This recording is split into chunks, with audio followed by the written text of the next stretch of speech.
शादी के लड्डू खाए सो पछताए, न खाए तो पछताए। इसलिए लोग सोचते हैं कि भाई जब पछताना ही है तो हम खा करके क्यों ना पछताएं। देखिए, शादी जो होती है वो एक पवित्र रिश्ता होने के साथ साथ जीवन में बड़ी जरूरी होती है। लेकिन जब ये जी का जंजार बन जाती है, लोगों को इसमें परेशानी आने लगती है, डाइवोर्स होने लगते हैं, कोर्ट कचहरी होने लगते हैं, तो लोग सोचने पर मजबूर होते हैं कि हमने तो कुंडली मिलान भी कराया था, दिखवाया भी था, लेकिन पहले क्यों नहीं पता चला, अब हम पछता रहे हैं। तो इसके कुछ कारण हैं, मैं उन पर डिस्कस कर रहा हूं आप लोगों से, और आपको वो तथ्य देने जा रहा हूं ताकि आप क्लियर कर सकें। जिनकी शादी नहीं हुई है उससे पहले वो अलर्ट हो जाएं, और जिनकी हो चुकी है वो अपने उपाय करें ताकि इस जंजार से बाहर निकले। शादी में जो फेरे होते हैं अगर दिन में हो रात की अपेक्षा, तो ये ज्यादा अच्छा रहता है, ये आप ध्यान रखें। इससे क्या है कि जो डाइवोर्स की संख्या है वो बड़ी कम होने लगेगी। संख्या इतनी न्यून हो जाएगी कि आप अनुमान भी नहीं लगा सकते। क्योंकि आज से लगभग 30-35 वर्ष पहले की बात करें तो दिन में ही शादियां होती थी अधिकतर, क्योंकि सूर्य के प्रकाश में जो रिश्ता कायम होता है वह ज्यादा टिकाऊ होता है।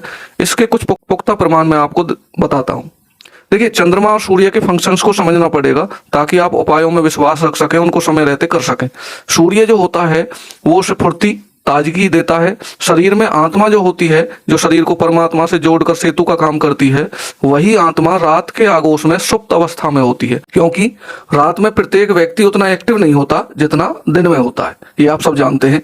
शादी पवित्र और जिम्मेदारी वाला रिश्ता होता है। शादी कानूनी तौर पर वह सामाजिक ताने बाने के आधार पर प्रमाणित होती है। हालांकि आजकल कुछ युवक युवती लिव इन रिलेशनशिप, जो कि पश्चिमी सभ्यता से प्रेरित है, उसको तवज्जो दे रहे हैं, लेकिन आप जानते हो इसके परिणाम कितने भयंकर हैं। डाइवोर्स यानी मतभेद का प्रमुख कारण दंपति के द्वारा शादी के पश्चात गर्भपात कराना है, और यह पाप जन्म जन्मों तक उसका पीछा करता है। जो भी व्यक्ति ऐसा करता है, यह कम लोगों को शायद पता होगा। देखिए, भारत में सबसे ज्यादा जो डाइवोर्स यानी तलाक होते हैं, संबंध विच्छेद होते हैं, वो केरल में होते हैं। और आप सब जानते हो केरल में 100% साक्षर लोग रहते हैं, यानी पढ़े लिखे लोग रहते हैं। एक इंडिया स्पेंड की रिपोर्ट आई, उसके मुताबिक जो डाइवोर्स होता है उसका कारण है अहम का टकराव और इच्छाओं की भिन्नता। ये संबंधों को तार तार कर देती है। हालांकि इसके लिए मैं चाहता हूं कि शिक्षा में पाठ्यक्रम हो, यानी इस विषय पर सिलेबस तैयार हो, जिससे शादीशुदा लोग इसको समझ सकें या शादी से पहले ही इसको पढ़ सकें। क्योंकि शादीशुदा लोग अधिकतर इतने परिपक्व नहीं होते, मैच्योर नहीं होते, और आजकल आपको पता है धैर्य की कमी भी होती है। कई कारण हैं इसके, उन कारणों को मैं आपको एक एक करके धीरे धीरे बता रहा हूं, आप समझने की कोशिश करें। मैं आपको उपाय भी दूंगा इसका, आप निश्चिंत रहें।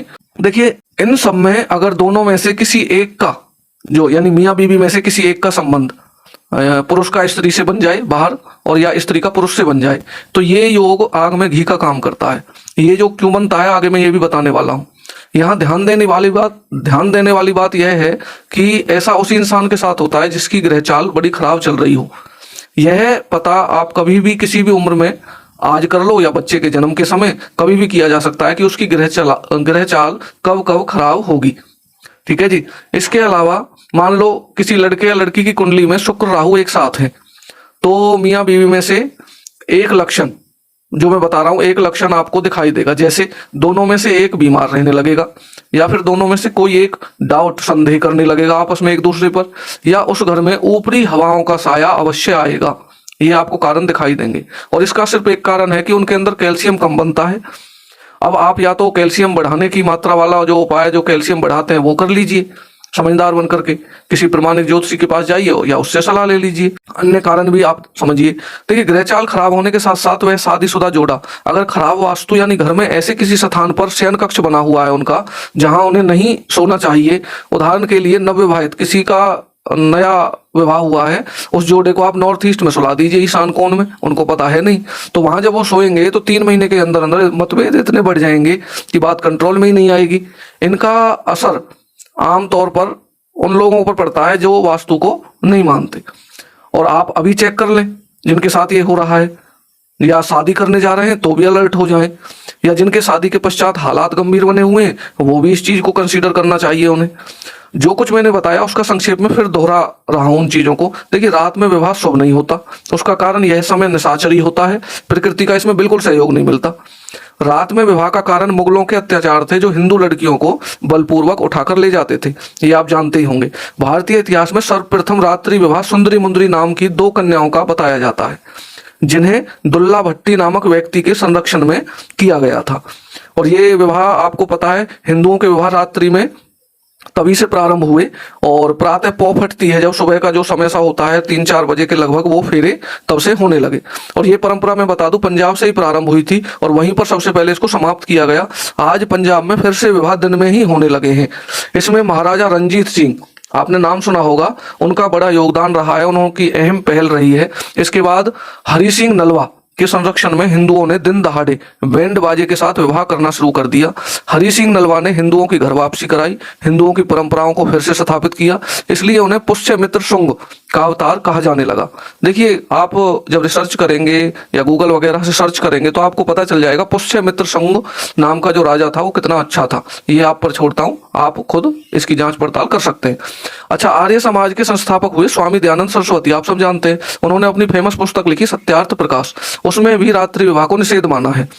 हिंदू गायत्री परिवार के संस्थापक हुए आचार्य श्री राम शर्मा, उनके अनुसार विवाह दिन में ही संपन्न होना चाहिए।